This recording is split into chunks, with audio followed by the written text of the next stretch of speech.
Dios es bueno, Dios es grande. Vamos a hacer un acuerdo tú y yo. Cada vez que paso aquí lo suelo recordar. Cuando tú aplaudes, aplaudes a un Dios que es grande, maravilloso, poderoso y gigantesco en amor y en poder y en bondad. Por lo tanto, limitaciones para Dios ninguna. Al Señor le damos todo con todo. Así que el aplauso, si es para Dios, es grande, es fuerte, es maravilloso como es nuestro Dios, porque ese es al Dios al que adoramos. Antes de pasar aquí, hubo una persona que se me acercó y me dejó este papelito, y me gusta mucho cuando me dejan este tipo de papelitos porque me recuerdan la tradición en la que yo crecí en esta iglesia. Y es una persona que está pidiendo que oremos por una petición, y no voy a pasar derecho a pesar de que el tiempo está en nuestra contra, porque creo que una de las principales funciones y responsabilidades de la iglesia es que oremos los unos por los otros, ¿sí? Así que quiero que oremos por esta y por otras peticiones, no sin pedir un favor. Papás que están en este costado, que ya presentaron a sus niños, aquí en este lugar hay un montón de sillas. Les digo por su bienestar, es decir, pensando en ustedes, para que escuchen mejor el mensaje. Si quieren ubicarse aquí mientras oramos por las peticiones, pueden hacerlo. Si allí están escuchando bien y quieren seguir, no hay ningún problema, pero créanme que el sonido, por la distribución de nuestro auditorio, es mejor aquí en estos puestos de adelante. Acompáñenme, iglesia, a orar. Señor de los cielos, tú eres poderoso sin igual, y tú nos has dado múltiples bendiciones. La mejor de ellas, la más maravillosa de ellas, la libertad que tenemos en Cristo Jesús por medio de su sacrificio en la cruz del Calvario. Allí en la cruz, Jesús, tú pagaste por nuestras dolencias. Allí en la cruz tú viviste el castigo para que viviéramos en paz. Por tanto, Dios, a ti acudo hoy en medio de esta congregación a pedir, Dios, por cada petición de las que hay aquí representadas, por cada petición dentro de corazón. Dios mío, levanto mi voz por Luis Alberto Solórzano. Se encuentra en cuidados intensivos por una enfermedad respiratoria. Creo, Dios, y reclamo la sanidad que ya fue comprada por precio de sangre en la vida de este varón, así como en la vida de todos aquellos que aquí han venido enfermos, que aquí han venido en dificultades en su organismo, para que tú impongas tu sanidad completa en cada uno de estos cuerpos. Asimismo, Señor, entrego las peticiones que hay en este lugar, Dios, para que tú, Dios, las tomes en tu perfecta voluntad. Responda, Señor, porque a ti, Señor, acudimos, en tanto eres nuestro refugio, eres nuestra fortaleza, eres tú la fuente de nuestra salvación, y en ti siempre estaremos seguros. En el nombre poderoso de Cristo Jesús, amén y amén. El día de hoy vamos a hablar de un tema demasiado amplio, demasiado amplio. Hay muchas cosas que puedo yo hablarles sobre este tema. Daría para una serie entera de sermones, de predicaciones, da para congresos, da para un seminario, porque hoy vamos a hablar de cómo ganar a nuestros hijos para Dios. Y quiero aclarar algunas cosas antes de empezar. Lo primero que quiero aclarar es, cuando uno escucha un título como ese, uno dice, van a hablarle solamente a los papás. No voy a hablarle solamente a los papás. No voy a hablar ni siquiera solamente a los que tienen hijos pequeños. No voy a hablar a los que hasta ahora están experimentando este camino que es la maternidad y la paternidad. Voy a hablarles a todos ustedes, sea que tengan hijos ya, sea que quieran más adelante o estén próximos a tener un hijo, o sea que ya estén en otro momento de la vida porque los hijos ya salieron tal vez del hogar, o porque tal vez no tienen hijos, porque las verdades que voy a exponerles son verdades bíblicas aplicables a cada uno de nosotros como seres humanos. Esa es la primera gran claridad que quiero hacer. La segunda claridad que quiero hacer con ustedes es que hoy yo no voy ni pretendo contarles cómo criar a sus hijos. Mi intención no es contarles cómo educar a las nuevas generaciones. El propósito de esta prédica es que entendamos cómo se gana el corazón de nuestros hijos para Dios. ¿Sí captan la diferencia entre las dos cosas? ¿Sí entienden la diferencia?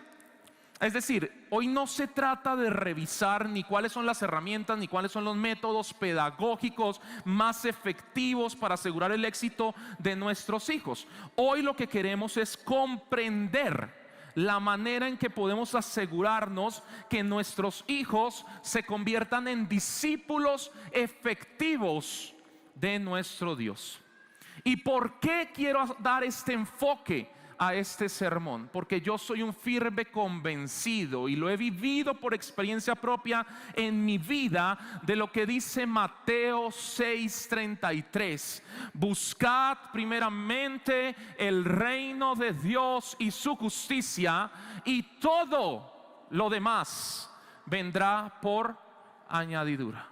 Como yo creo en esta verdad, yo creo que si yo gano el corazón de mis hijos para Dios, aseguro la victoria de mis hijos en todas las dimensiones de su vida. Por eso mi intención hoy es que nos elevemos, ustedes conmigo, a un terreno superior. Es que entremos en una dimensión espiritual para entender lo que Dios quiere para nuestras familias, interiorizando una gran verdad. ¿Cuál es esa gran verdad? Repitan conmigo: el principal propósito de todo padre o madre es ganar hijos para Dios. ¿Cómo se ganan hijos para Dios? Vamos a ver 4 verdades bíblicas, 4 verdades espirituales de cómo ganar hijos para Dios. Primera gran verdad espiritual: Jesús debe ir en la barca. Yo creo que para todos nosotros los cristianos, los que conocemos la Biblia, no hay una historia que más nos pueda generar satisfacción, tranquilidad y paz que la historia de los discípulos subiéndose a la barca para cruzar el mar, las aguas, con Jesús dormido. Y cómo en un momento en esa historia comienza la tempestad, los vientos, el agua comienza a elevarse, y los discípulos, viéndose angustiados de que la barca iba a hundirse, despiertan a Jesús. Y acto seguido Jesús se levanta con una sola palabra, calma las aguas, calma los vientos, y todos ellos pueden llegar a la otra orilla en paz. Y nos encanta este pasaje porque es una metáfora preciosa de la salvación, la victoria y la paz que obtenemos con Cristo. Yo creo que con esta historia nosotros podemos animarnos para entender que podemos vencer cualquier reto o cualquier dificultad de la vida. Claramente la paternidad es uno de esos retos de la vida. Sin embargo, solemos pasar por delante, solemos omitir el aspecto central de esta historia. ¿Y cuál es el aspecto central de esta historia? Para que Jesús acuda en nuestra ayuda, para que Jesús tome efectivamente las riendas de nuestro hogar, tome las riendas de nuestros hijos, tome las riendas de sus vidas, Jesús debe ir en la barca. Ese es el aspecto central de la historia. No habrá control divino de las circunstancias si hacemos que Dios no sea el protagonista de nuestros días como padres.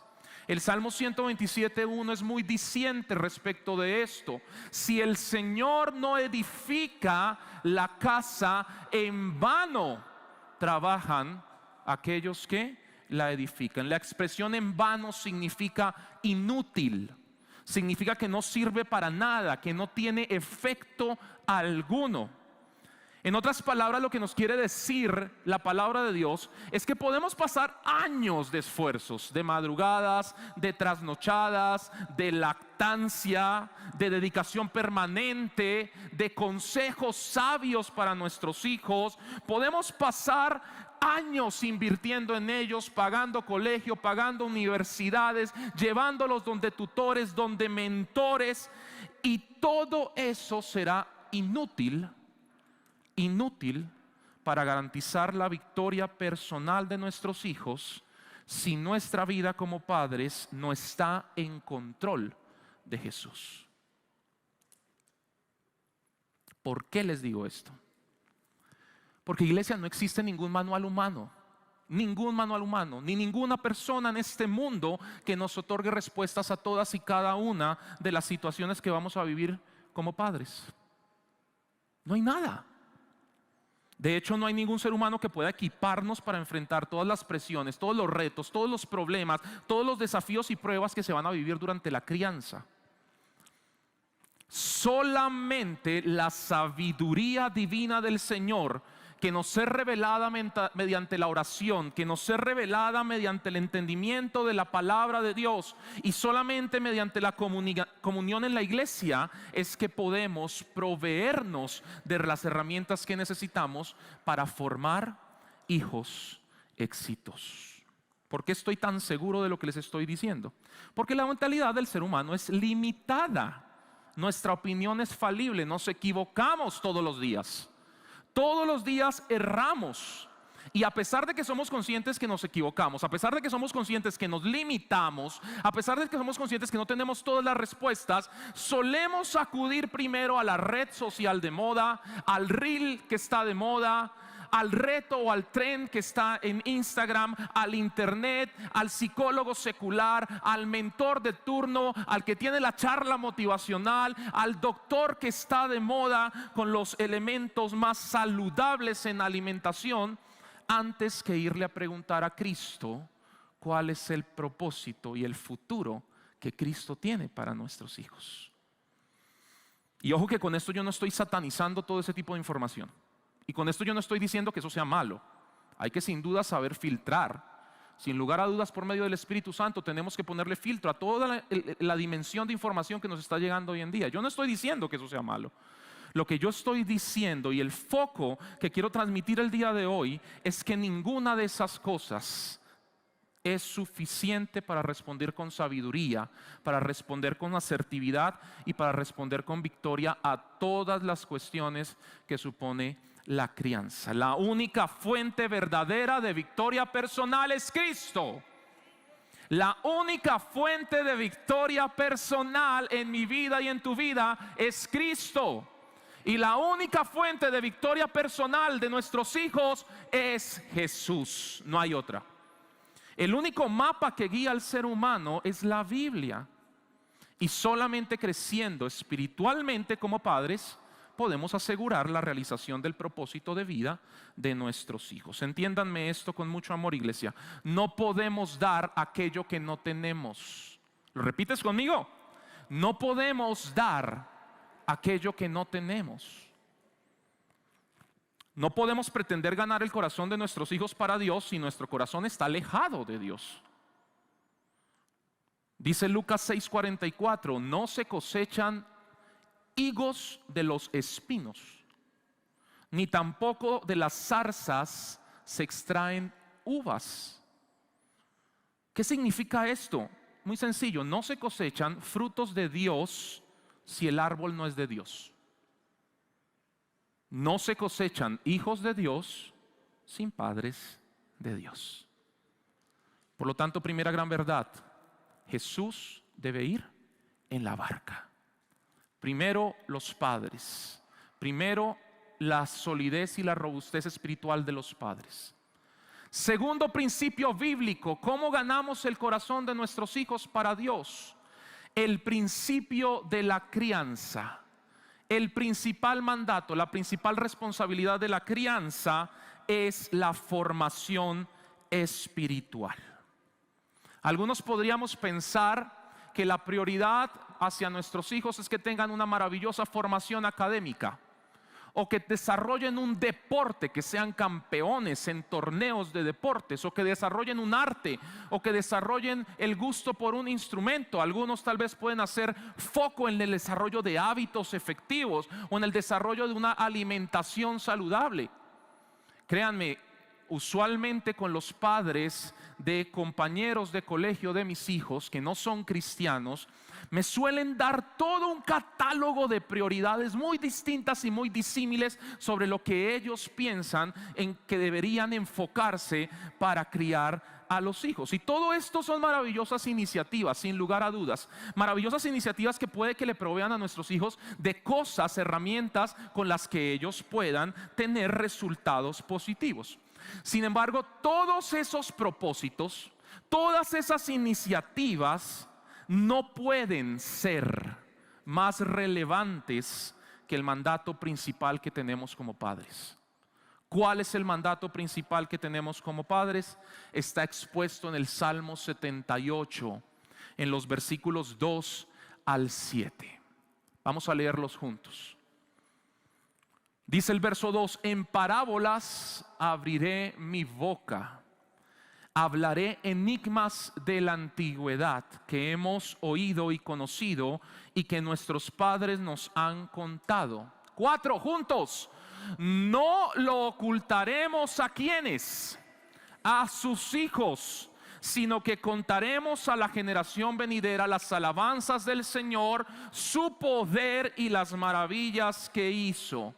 Porque Él estableció un testimonio en Jacob y puso una ley en Israel, la cual que ordenó a nuestros padres que enseñaran a sus hijos, para que la generación venidera lo supiera, aún los hijos que habían de nacer, y estos se levantaran y contaran también a sus hijos, generación tras generación. Fíjate, para que ellos, verso 7, pusieran su confianza en Dios y no se olvidaran de las obras de Dios, sino que guardaran sus mandamientos. Permíteme explicarte algo del contexto del pueblo de Israel. Cuando Jehová escogió al pueblo de Israel como pueblo suyo, lo hizo con el propósito de implantar un modelo perfecto de sociedad. Una sociedad que fuera equitativa, una sociedad donde reinara la justicia, una sociedad donde hubiera ayuda los unos por los otros y al final una sociedad que fuera saludable. Por eso fue que Dios estableció leyes específicas para poder ganar, alcanzar esa sociedad, no para esclavizarnos como muchos dicen. Pero lo más precioso de este pasaje es que en ese plan de armonía, de sociedad armoniosa que tuvo nuestro Dios, puso en el centro a los padres, puso en el centro a la familia. ¿Por qué creen entonces que nuestra sociedad actual lo primero que quiere atacar en términos de moralidad es a la familia? En el texto que acabamos de leer está puesto de presente el valor que Dios le otorga en la familia. Dios le otorga a la familia para la consecución del propósito en la sociedad. Por eso fue que Dios determinó que la obligación, el mandato más relevante que tienen los padres no es ni siquiera asegurar la supervivencia biológica de la raza humana. Sin lugar a dudas, esa es una de las funciones de la paternidad. Pero el principal mandato para nosotros los padres fue instruir espiritualmente a nuestros hijos a fin de multiplicar los discípulos de Cristo y conseguir una sociedad equitativa y justa. En ese sentido, escúchame bien esta gran verdad: los primeros evangelistas de la sociedad somos los padres. Los primeros evangelistas de nuestra sociedad somos los padres. Es por medio de la instrucción espiritual que cumplimos nuestra razón de ser. Es por medio de la instrucción espiritual que sentimos que estamos completos haciendo lo que Dios nos ha mandado. Y además es por medio de la instrucción espiritual que empoderamos a nuestros hijos efectivamente para poder alcanzar una victoria donde quiera que ellos vayan. La pregunta que sigue a continuación es: ¿cómo instruyo el corazón de mis hijos en la Biblia, en la palabra, espiritualmente? ¿Cómo instruyo espiritualmente el corazón de mis hijos? Y aquí voy a tratar de ser muy práctico con ustedes, darles algunas evidencias, bases bíblicas al respecto. Primero, saca un espacio diario en tu agenda familiar para orar y leer la Biblia con tus hijos. Cuando tú separas un espacio de tu agenda tú le otorgas relevancia y prioridad a estas disciplinas y evitas que sean desplazadas por los afanes cotidianos. Decláralo en tu familia, que tus hijos, que tu esposo, que tu esposa, que tú sepan cuál es el momento del día en el que se van a reunir a leer la Biblia y a orar. Que todos lo conozcan. Segundo, extrae lecciones prácticas de la palabra de Dios. Lecciones prácticas de la palabra de Dios. Esto lo he aprendido particularmente de parte de la pastora Marcela en mi formación espiritual y ministerial, de parte también del pastor Juan Carlos Parra. Extrae lecciones prácticas de la palabra del Señor. ¿Qué significa esto? Miren, no tratemos la Biblia como un texto académico, como un texto romántico que esté alejado años luz de la vida cotidiana de nuestros hijos. La palabra es viva y es eficaz, aplicable a las circunstancias actuales de nuestra vida y por tanto de la vida de nuestros hijos. Y permíteme darte un ejemplo que es con el que suelo ilustrar este punto. La historia de David y Goliat. Creo que todos aquí sabemos de qué se trata. Es muy poco probable que nuestros hijos hoy en día, de la edad que sean, vayan a encontrarse mañana, salir de su casa y encontrarse un gigante de 3 metros. ¿Sí? Es muy poco probable además que tú les empaques las onces con la lonchera y al lado una espada. Es muy poco probable que tú los tengas que vestir en algún momento o ellos se tengan que vestir con una armadura. Es muy poco probable que ellos alguna vez tengan que colocar unas piedras en una onda y arrojarla a ese gigante. Eso es muy poco probable que pase hoy en día. ¿Qué tenemos que explicarles a ellos? ¿Qué significa ese gigante en sus vidas? ¿Qué es lo que Dios está tratando de explicarles con ese gigante? Los problemas, los desafíos de la vida, los retos, las circunstancias difíciles, el enemigo espiritual. Eso significa el gigante. Y cuando le has explicado eso a tu hijo, extraes la lección espiritual de ese pasaje aplicable a la vida de tus hijos y aplicable a la vida de ustedes. Porque más de uno, el Señor me lo puso en el corazón esta mañana, más de uno está necesitando de esta palabra que voy a pronunciar. Si confías, hijo mío, como confió David en mi espíritu, si no tienes miedo porque sabes que estoy contigo, yo te daré la victoria sobre tus circunstancias. Esa es la lección práctica. Ese es el entendimiento que tenemos que lograr que nuestros hijos tengan respecto de la Biblia. Tercero, adapta el devocional a la edad de tus hijos. El devocional es la lectura de la Biblia y la oración. Adáptalo a la edad de tus hijos. Mira, entre 0 y los 7 años, utiliza Biblias que sean acorde a esa edad.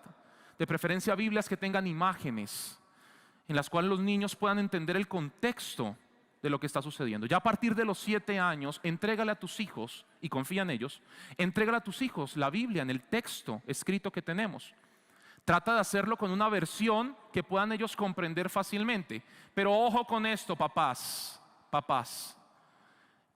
Entrégale la Biblia para que él lea la Biblia, pero no los dejes solos en ese proceso.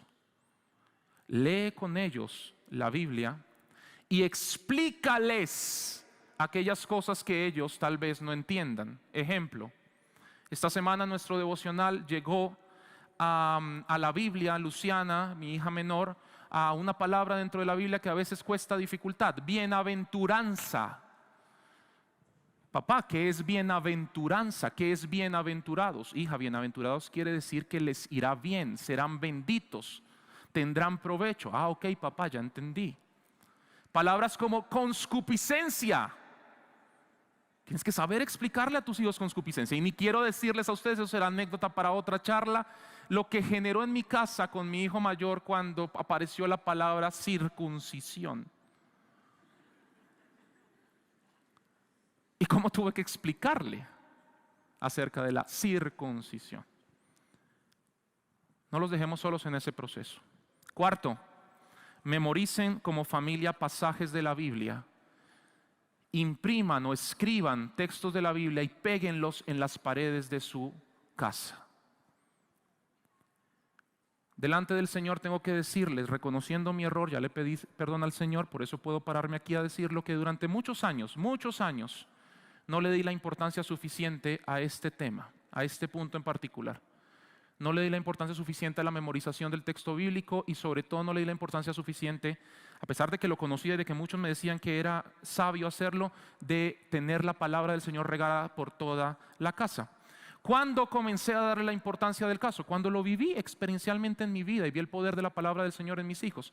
A los 6 años, Jerónimo hoy en día tiene 10, a los 6 años Jerónimo comenzó a tener terrores en la noche y le costaba mucho dormirse, le costaba mucho ir a la cama. Cuando iba a la cama, a pesar de que durante bebé y su primera infancia fue muy fácil para que él se durmiera, comenzó a pasar mucho tiempo para que pudiera dormirse. 20, 30 minutos, 40 minutos. Salía del cuarto completamente desenfocado, desorientado, porque decía que tenía miedo, que tenía terror, que algo iba a entrar desde el parque adyacente a su habitación y iba a pasar algo. Y lo que hacemos los padres, ¿no? De entrada, acudimos a nuestra propia humanidad. Hijo, no pienses en eso. No pienses en eso. Él me miraba con cara de, dime algo mejor, dime algo que sirva más. No creo que eso me ayude mucho. Si no quisiera pensar en eso, créeme que no pienso en eso. Hijo, tranquilo, no va a pasar nada. Ven, abramos las cortinas. Mira, no hay nada en el parque, hijo. Ven, ya, duérmete, duérmete. A veces incluso me molestaba yo. Ya, Jerónimo, no más. A dormir. Y siguió pasando. ¿Qué hicimos entonces con mi esposa? Tomamos una hoja, escribimos con nuestro puño y letra Salmo 4:8 y lo pegamos en la cabecera de la almohada, ahí, en la cabecera de la almohada. Al siguiente día Jerónimo fue a su cama y leyó: en paz me acostaré y asimismo dormiré, porque solamente tú, mi Dios, me haces vivir confiado. Lo repitió al siguiente día: en paz me acostaré y asimismo dormiré, porque solo tú, mi Dios, me haces vivir confiado. Al tercer día lo repitió y se quedó dormido inmediatamente.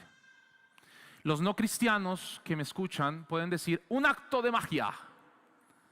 No, el poder del peso de la gloria de Dios por medio de su palabra actuando. Jerónimo ya no necesitó más de nuestra terapia paterna.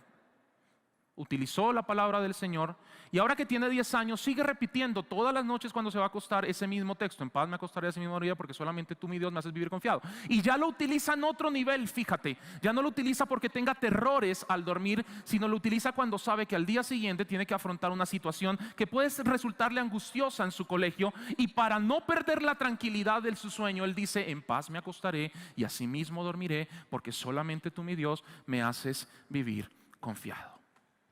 Quinto, enséñales a tus hijos que orar se trata de construir una relación con Dios. Solemos ser muy rituales a la hora de orar, solemos ser muy litúrgicos al momento de orar, como si fuera un rito sacrosanto que necesita unas palabras sagradas para poder acercarnos a Dios. Y cuando hacemos eso, quiero decirte esto con mucho amor, perdemos de vista que ese excesivo formalismo puede afectar la intimidad y la seguridad que nuestros hijos deben sentir a la hora de acercarse a Dios. Al contrario, explícales a ellos que la oración es hablar con su papá, con su Padre Dios, y motívalos a que puedan hacerlo con sus propias palabras. ¿Sabes por qué? Porque Dios ama escuchar a sus hijos en sus propias palabras. Al principio vas a encontrar oraciones muy bizarras. Papá Dios, gracias por el piso, gracias por las cortinas, gracias por los ojos, gracias por la nariz, gracias porque tengo 2 orejas, un mentón y pasan todo el cuerpo humano. 40 minutos le dio gracias por todo lo que hay dentro de la casa y se quedan acostados. Pero con eso ellos van entendiendo que la oración tiene ese nivel de intimidad. Estás escuchando también para tu vida. La oración también ese nivel de intimidad tiene. Si tú estás desesperado, dile a Dios que estás desesperado, porque Él te quiere oír en tu condición y en tu situación particular. 6. Esta va a ser dura. Con mucho amor se los digo. Incúlcales a tus hijos el amor por la iglesia.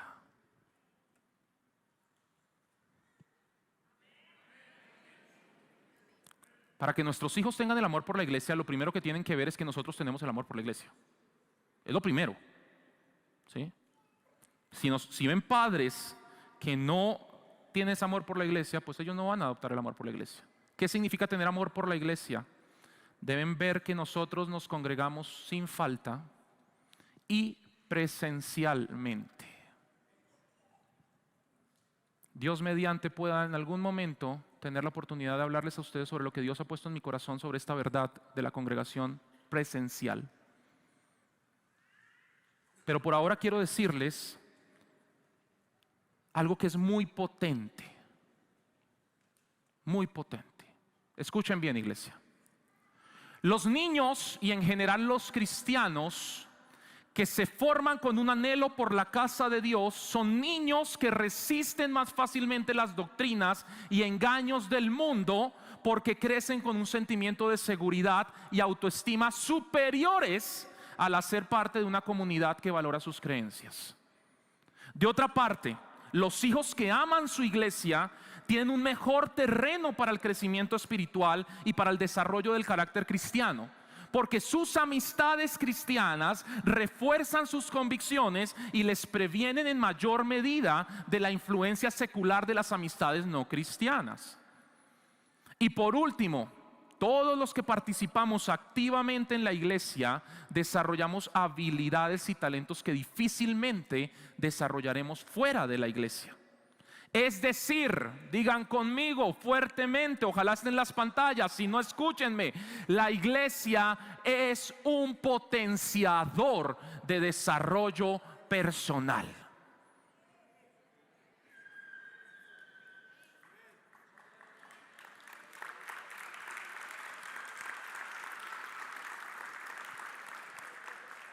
Luego ese desarrollo personal apalanca sin lugar a dudas ese impacto a nivel profesional, a nivel laboral, a nivel social. Pero la iglesia es un potenciador de desarrollo personal. Y último, en este segundo punto, imprime a tus hijos la identidad en Cristo antes que cualquier otra identidad. ¿Qué significa esto? Enséñale a tus hijos, enséñale a tus hijas que son hermosos y hermosas porque Dios los hizo así. Enséñale a tus hijos y a tus hijas que son valiosos y valiosas porque son creación de Dios. Enséñales que no son deportistas, no son estudiantes, ni siquiera son hombre o mujer antes que ser hijos de Dios. ¿Sabes por qué? Porque al momento en que ellos interiorizan su identidad en Cristo, en ese momento tú ya ganaste la batalla espiritual de lo que sucederá a futuro. Porque quien tiene la identidad muy clara en Cristo, cuando llegue el momento de escoger entre la rumba, entre el alcohol, entre la adicción, entre las amistades y Cristo, nunca va a ir a escoger otra cosa que Jesús. ¿Saben por qué? Porque es parte de su vida. Porque es parte de su vida. Así que enséñales que antes que ir a un torneo de fútbol, o antes que ir a un torneo de baloncesto, o antes que sacar buenas notas, o antes que beneficiarse de muchas cosas, son hijos de Dios. Son hijos de Dios. Amén. Llevamos entonces hasta el momento dos grandes verdades bíblicas de cómo ganar el corazón de los hijos. La primera, Jesús debe ir en la barca. La segunda, el principio de la formación de los hijos es la formación espiritual. Tercer gran verdad bíblica para ganar el corazón de nuestros hijos para Dios: sin amor no hay nada. Si utilizáramos la metáfora del cuerpo humano, piensa tú que la formación espiritual de la que hablamos en el punto anterior es como el esqueleto, es la base estructural de la formación paterna, sobre la cual descansan todos los demás elementos de la crianza, allí en la formación espiritual. ¿Qué sería entonces el amor? El amor son los músculos que cubren ese esqueleto, son los músculos que permiten el movimiento de la crianza, que permiten que la crianza avance. Quiero explicarte algo, que lo guardes en tu corazón. Amar a los hijos, voy a poner acá para que me veas, amar a los hijos sin formación espiritual se llama humanismo, donde ponemos nosotros el centro en el ser humano y no en el propósito divino. Pero formar espiritualmente a los hijos sin amor se llama religiosidad. Y el humanismo y la religiosidad apartan al ser humano del corazón de Dios. ¿Me entiendes? Primera de Corintios 13 explica que podemos tener todas las virtudes, que podemos ser los más piadosos, que podemos asistir a la iglesia todos los domingos, que podemos ser los más religiosos, que podemos haber desarrollado todas las competencias para ser seres humanos exitosos. Pero si nos falta amor, nada somos. Nada somos. Qué duro eso, ¿no? Claro, la sociedad actual nos convence de que nuestro valor, nuestra utilidad está en todo lo que alcancemos humanamente hablando. Y la palabra del Señor dice, no te equivoques. Puedes tener todo lo que quieras, pero si no tienes amor, nada eres. Aquí viene entonces la pregunta, ¿cómo amar a nuestros hijos? ¿Qué es amar a los hijos? Cada uno tendrá su propia definición de qué es amar a los hijos.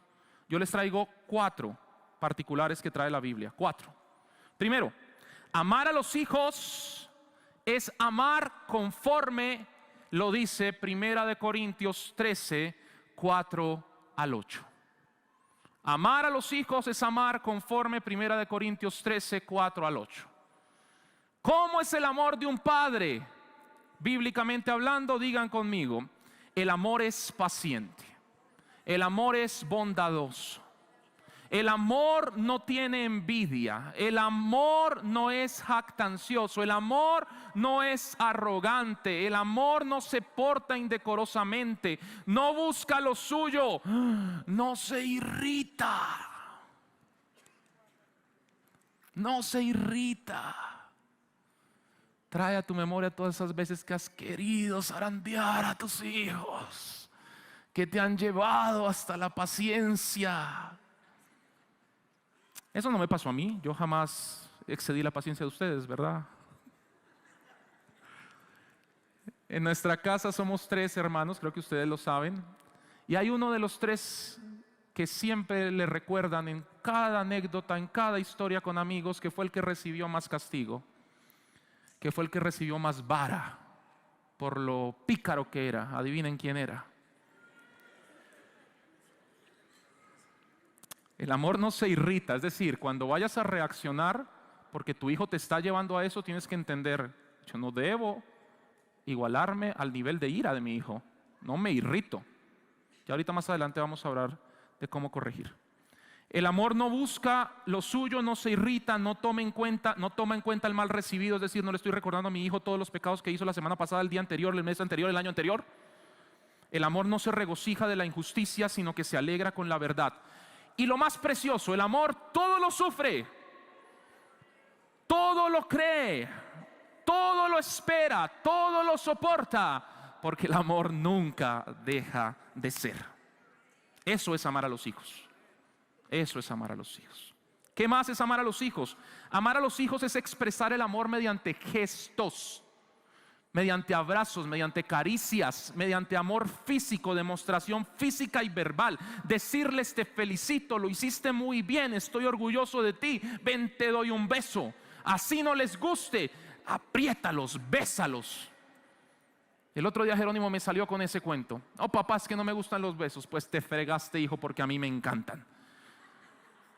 Me encanta darle besos a tu abuelo. Cuando veo a tu abuelo me fascina ir a darle un beso y que me abrace tu abuelo. Y si tu abuelo ya es viejito, imagínate yo entonces.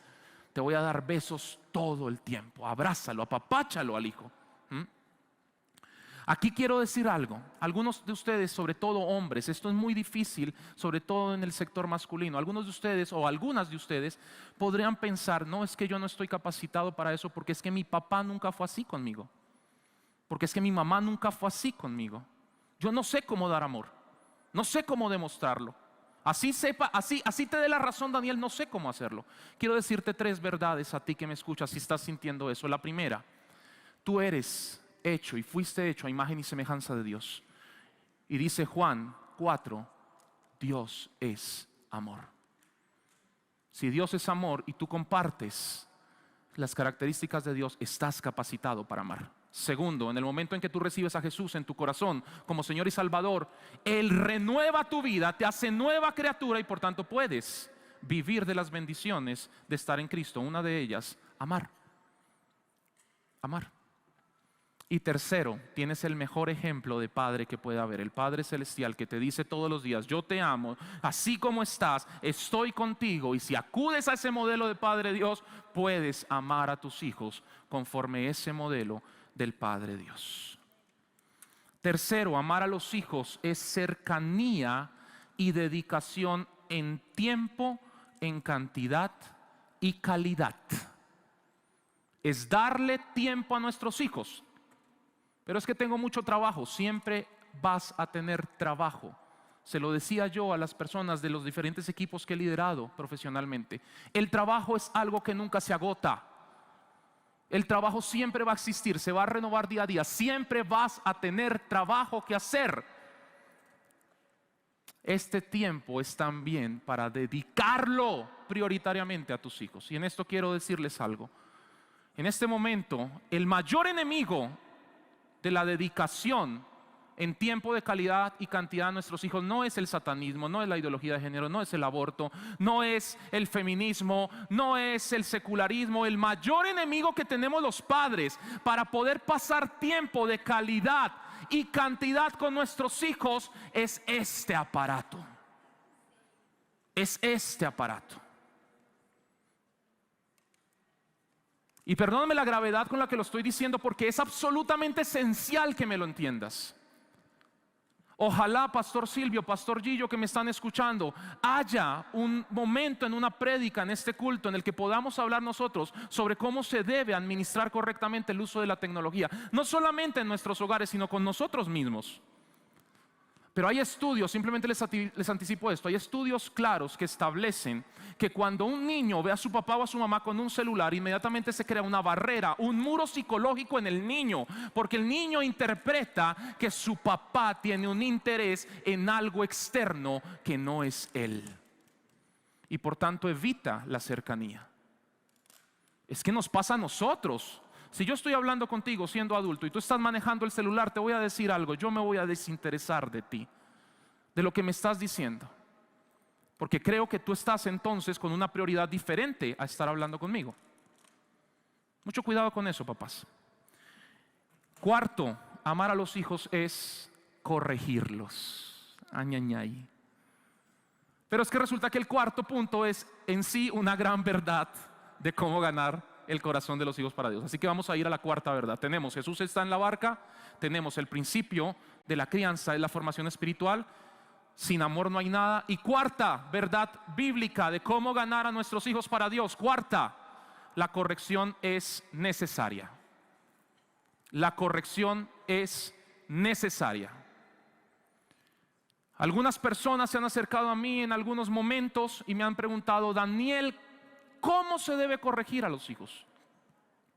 Y preguntando esto al Señor en intimidad esta semana, el Señor me dio algo que quiero hoy transmitírselos para que tengamos nosotros un referente de la corrección hacia nuestros hijos. Di conmigo, se aparece ahí en pantalla: la corrección es un acto de amor necesario, primero, que tiene un propósito específico, segundo, y una promesa de bendición, tercero. Son 3 los elementos. La corrección es un acto de amor necesario que tiene un propósito específico y que tiene una promesa de bendición. Y vamos a ver los 3. ¿Qué significa que sea un acto de amor necesario?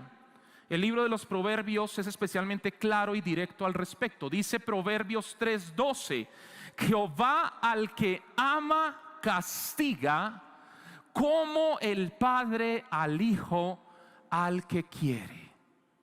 Y capítulos más adelante, el mismo Proverbios, ya en el capítulo 13, versículo 24, dice algo aún todavía más profundo. Proverbios 13, 24 dice que el que detiene el castigo a su hijo aborrece, mas el que lo ama desde temprano lo corrige. ¿Hay alguien aquí que aborrezca a sus hijos, que los deteste, que los odie, que no quieran que exista, que quiera eliminarlos, suprimirlos completamente de la vida? Si aborreces a tu hijo, pues no lo castigues, pero si lo amas, lo corriges. El humanismo que hoy gobierna esta sociedad ha convencido a los padres de que la corrección no es deseable, de que es negativa, de que va a generar traumas a los niños, de que va a traumatizar a los niños, que es un acto de violencia insensible e inhumano. Y no hay nada más lejos de la realidad. Miren, padres, la imposición de límites y de disciplina es un acto de amor genuino y verdadero con los hijos, porque significa que el padre está comprometido con asegurar el bienestar físico, el bienestar emocional y el bienestar espiritual de los hijos. Jesús, de hecho, fue ejemplo de disciplina. Amaba entrañablemente a sus apóstoles, a sus discípulos, y constantemente los corregía. ¿Cuánto no recibió Pedro, que era tan esquivo y tan rebelde? A cada uno de ellos les decía lo que tenía que decirles. Hoy en día, iglesia, se ha difundido una idea que no solamente es peligrosa, sino que es altamente contradictoria con el estándar bíblico. ¿Saben cuál es esa idea? La idea del padre mejor amigo. Yo quiero ser el mejor amigo de mi hijo. Yo quiero ser la mejor amiga de mi hija. Los papás deben ser los mejores amigos de los hijos. Quiero decirles esto: un padre no es ni debe ser el mejor amigo de su hijo. Un padre debe ser un padre para su hijo. Se los repito, un padre no está llamado a ser el mejor amigo de su hijo. Un padre está llamado a ser un padre para su hijo. Esto no quiere decir que no exista confianza con el hijo. Esto no quiere decir que no exista intimidad. Ya vimos el tema del amor. Esto no quiere decir que no exista cercanía, que no deba existir colegaje. No, esto no quiere decir eso. Pero el deber de corregir a un hijo es incompatible con la idea que los hijos tienen de sus amistades. Y así a ustedes les suene crudo o no les suene crudo, los padres estamos llamados a actuar, estamos llamados a hablar y estamos llamados a pensar en un terreno diferente al de los hijos, que es el terreno de la responsabilidad, que es el terreno de la orientación y que es el terreno del desarrollo del carácter. Y desarrollar el carácter significa tomar las riendas de la crianza para enseñarle a los hijos aquello que claramente no deben hacer, así les guste. Por eso es incompatible. Hay que disciplinarlos cuando transgreden esos principios. Tenemos hoy en día modelos de padres adolescentristas, entre comillas, adolescentristas. Yo no estoy diciendo que tenemos padres de edad adolescente, también hay. Estoy diciendo que tenemos padres, incluso adultos, incluso viejos en edad, con un modelo adolescentrista. ¿Qué significa eso? Son padres que buscan igualarse al nivel de los hijos y no caminar en un terreno diferente al de los hijos. Entonces son madres que aprueban que la niña se ponga la ropa según las tendencias seculares que hoy en día imperan. Y no solamente lo aprueba, sino que también la misma madre lo hace y se pone ella misma prendas de vestir de esta manera. Son padres que se la pasan viendo TikTok todo el día, o Instagram, Reels, todo el día, con sus hijos incluso, y desperdician tiempo para enseñarles a sus hijos la inversión del tiempo. El tiempo no vuelve. Eso es adolescentrismo. Cuando nosotros actuamos de esa manera, estamos soltando el timón del barco de nuestra casa. Y si soltamos el timón del barco de nuestra casa, el barco de nuestra casa va a comenzar a ir según el vaivén de los vientos del mundo. Y vamos a tener inestabilidad. La corrección entonces es un acto de amor necesario. Segundo, La corrección tiene un propósito específico. Esto para mí fue revelador esta semana. Palabra del Señor preciosa que vino a mi vida. ¿Cuál es el propósito de la corrección? Voy a decirles algo, no sé si les resulte tan revelador y tan disruptivo como lo fue para mí. No corregimos a nuestros hijos para que nuestros hijos sean como nosotros queremos que sean. Te lo voy a repetir, no corregimos a nuestros hijos para que nuestros hijos sean como nosotros queremos que sean. Corregimos a nuestros hijos para que sean como Dios quiere que sean. Qué lindo. Hebreos 12, 9 al 10. Hebreos 12, 9 al 10. Dice, por otra parte, tuvimos a nuestros padres terrenales que nos disciplinaban y los venerábamos. ¿Por qué no obedeceremos mucho mejor al Padre de los espíritus y viviremos? 10. Y aquellos, nuestros padres terrenales, ciertamente por pocos días nos disciplinaban como a ellos les parecía, como ellos querían. Pero ¿quién es este? Dios. Pero Dios nos corrige para lo que nos es provechoso. ¿Para qué? Para que participemos de su santidad. Oh, gracias, Señor. ¿Cuál es entonces el propósito de la disciplina? Que nuestros hijos participen de la santidad de Dios. En otras palabras, nuestra intención como padres terrenales al momento de corregir a nuestros hijos no debe ser el desarrollo de las cosas que nosotros queremos en ellos. Debe ser el desarrollo de aquellas cosas que le permitan a los hijos acercarse más a las características de Jesús. Ese debe ser el propósito de la disciplina. Cuando corrijas, por tanto, la pregunta que debes hacerte es: ¿la disciplina que voy a impartir en este momento tiene como fin que mi hijo, que mi hija se acerque al estándar de Cristo? Porque si no es así, si esa no es la intención, lo que estarás imponiendo es una corrección basada en tu propia opinión de lo que debería ser tu hijo o tu hija. Y como ya vimos, nuestras ideas y nuestros pensamientos son falibles y nos equivocamos. Y sí que hay equivocaciones al momento de corregir a los hijos.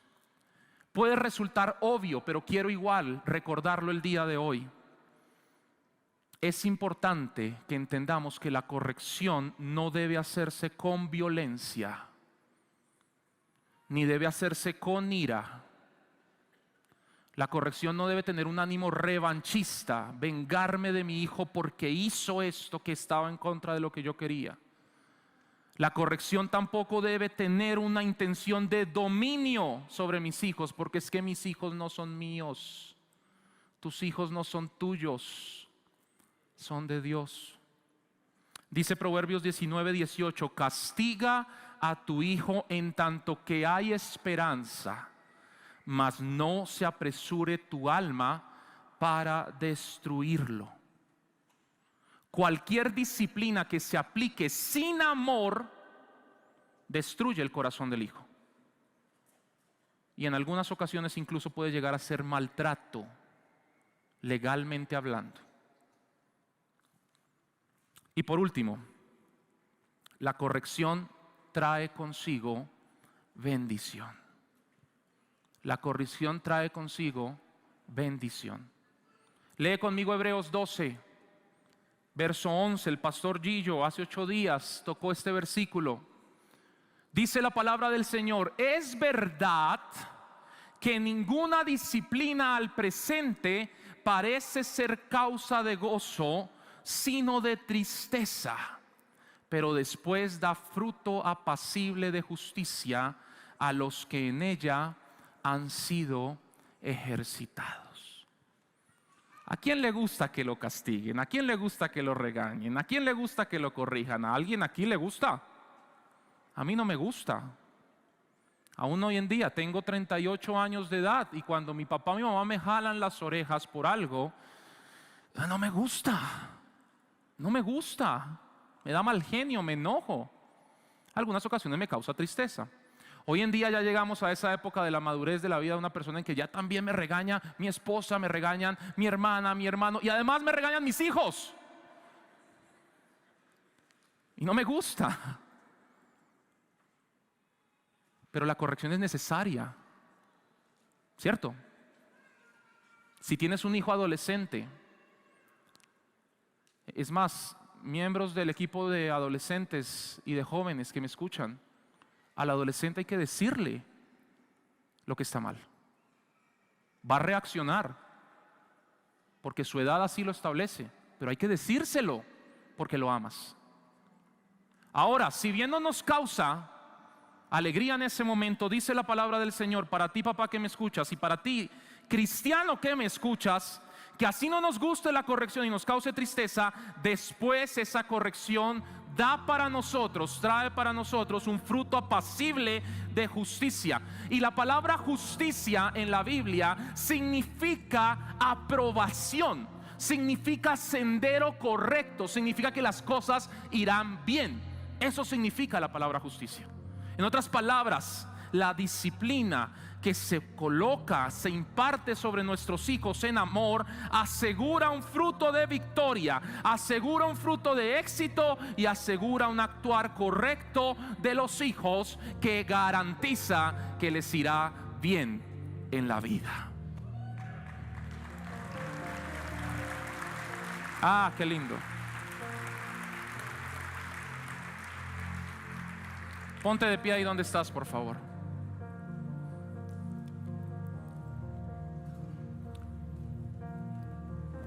Tal vez tú, cuando estabas escuchando este mensaje, dijiste: Daniel, pero pues esto es muy entendible y es aplicable a aquellas familias distintas a la mía, en donde hay un papá y una mamá y hay un hijo, unos hijos. Pero yo no tengo esa bendición.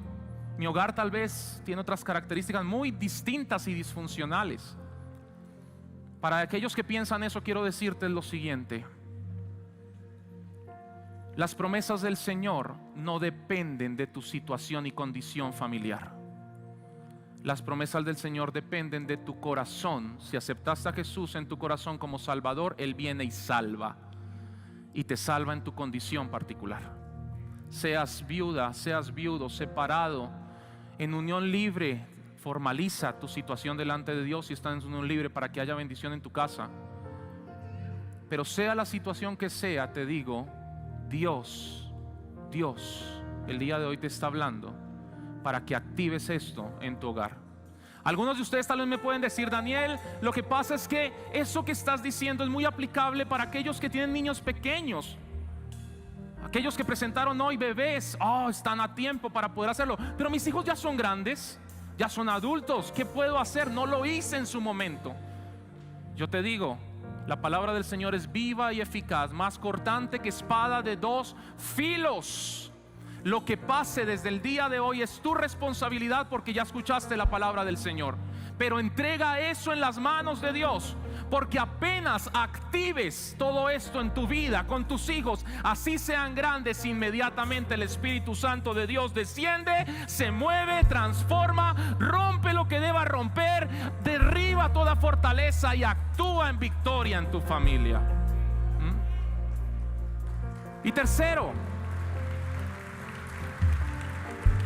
habrán también los que me dicen: bueno, Daniel, eso lo he venido haciendo hasta ahora. Te felicito, pero hay muchas amenazas hoy en día para tus hijos. Aún teniendo todo esto, no hay que bajar la guardia, hay que perseverar. Levanta tus manos al cielo y habla con Dios. Dile: Señor, aquí estoy, aquí está mi vida, aquí está mi familia. Aquí estoy yo con mis necesidades, con mis características. Aquí está mi esposa, mi esposo. Aquí están mis hijos, grandes, pequeños, adolescentes, adultos. Aquí están mi familia entera, mis padres, mis hermanos. De hecho, mételos en esta oración. Porque esto no solamente es para los que tienen hijos biológicos, para todos aquellos que somos familia en Cristo. Levanta tus manos y dile: Señor, acudo a ti en mi situación, con mis problemas, con mis dificultades, con mi familia tal como es.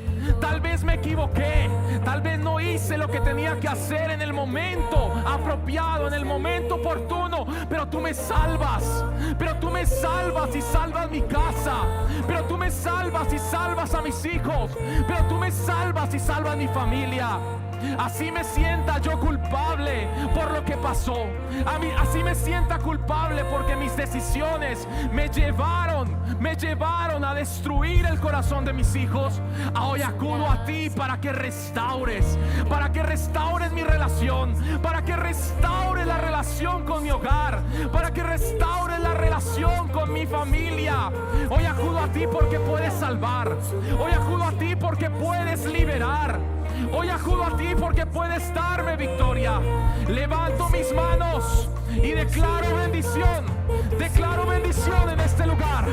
Declaro en el nombre de Jesús, en el nombre de Jesús, que se rompen las estructuras que han estado alejando el corazón de los hijos. Se rompen las estructuras que han estado alejando el corazón de los padres. Que aquellos recipientes donde no hay amor se llenan de amor. Que aquellos donde hay condenación se rompe porque Cristo venció en la cruz por ello. En el nombre de Jesús, en el nombre de Jesús, en el nombre de Jesús. Ahora mismo, ahora mismo, ahora mismo, ahora mismo. Reclama, reclama, reclama, reclama la presencia de Dios. Reclama la presencia de Dios. Reclama la presencia de Dios en tu familia. Reclama la presencia de Dios en tu familia. Reclama la presencia de Dios en tu familia. Reclama la presencia de Dios. Reclama, reclama. Dile, dile, dile, dile. Él te ama. Dile, dile, dile, dile. Eso, vamos, vamos. Vamos, vamos, vamos. Amén, amén. Amén,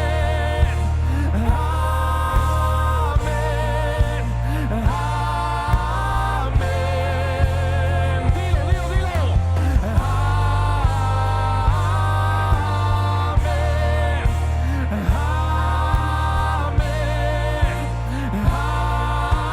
Amén, dile. Que te cubra Con su gracia hasta 1000 generaciones, tu familia y tus hijos y los hijos de tus hijos. con su gracia, Hasta 1000 generaciones. Dile, cántalo.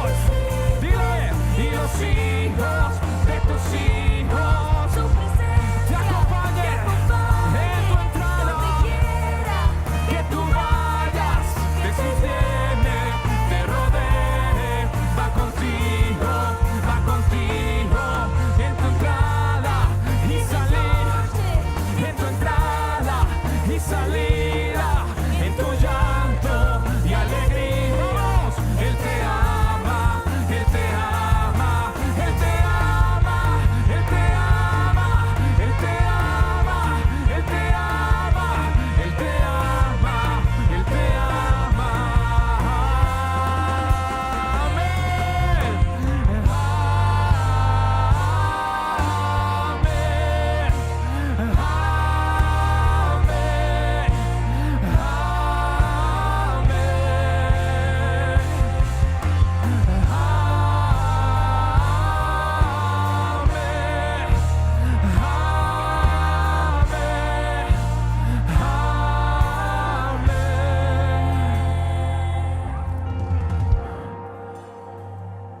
Oh, mamá, racoturuyanshita, rama, mamá, kiutanda. Levanta tus manos e inspira la presencia del Espíritu Santo de Dios.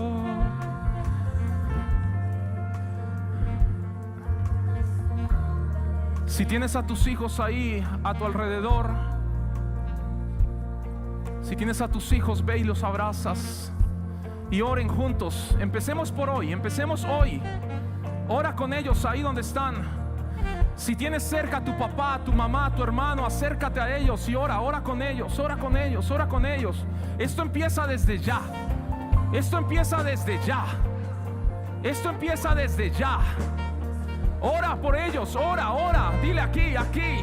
En nuestra familia reposa la bendición de Cristo. Si no los tienes acá, levanta tus manos, que de donde estás vas a impartir bendición a ellos. Levanta tus manos, que de donde estás vas a impartir bendición a ellos. Si te sientes mal, si te sientes responsable de las decisiones equivocadas que has tomado en los años de crianza, dile a Dios: perdóname, Jesús, ahora quiero andar conforme a tu voluntad. Y Él te ayuda,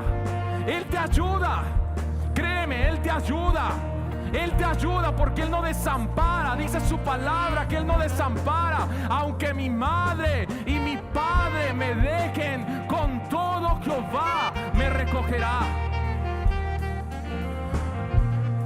Si estás aquí, dile: Señor, yo me levanto por mi familia. Yo me levanto por mi familia.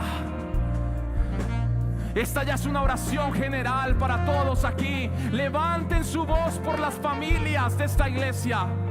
Levanten su voz por las familias de esta ciudad. Levanten su voz por las familias de este país. Levanten su voz para que los gobiernos no sigan atacando a la familia. Para que los colegios no sigan atacando a la familia. Para que las universidades no sigan atacando a la familia. Levanten su voz para que cada alcalde, gobernador, ministro, senador, presidente de este país sienta el peso de la gloria de Dios frente a cualquier decisión que quieran tomar que dañe a la familia. Que Él se manifieste con poder y autoridad. Con poder y autoridad. Y por el poder que me ha sido conferido, no porque nada haya ganado yo, sino porque creo en Cristo, hoy quiero traer sobre este lugar y estas familias una bendición espiritual sobrenatural. Que cuando los papás y mamás que están acá, que cuando cada uno de los que me escuchan, tengan o no tengan hijos, abran la palabra del Señor en familia o solos, allí haya la revelación de lo que Dios quiere. Que haya una disposición de espíritu en estas familias al momento de orar, al momento de acercarse a Dios. Que haya comunión en esta iglesia, en el nombre poderoso de Jesús. En el nombre poderoso de Jesús.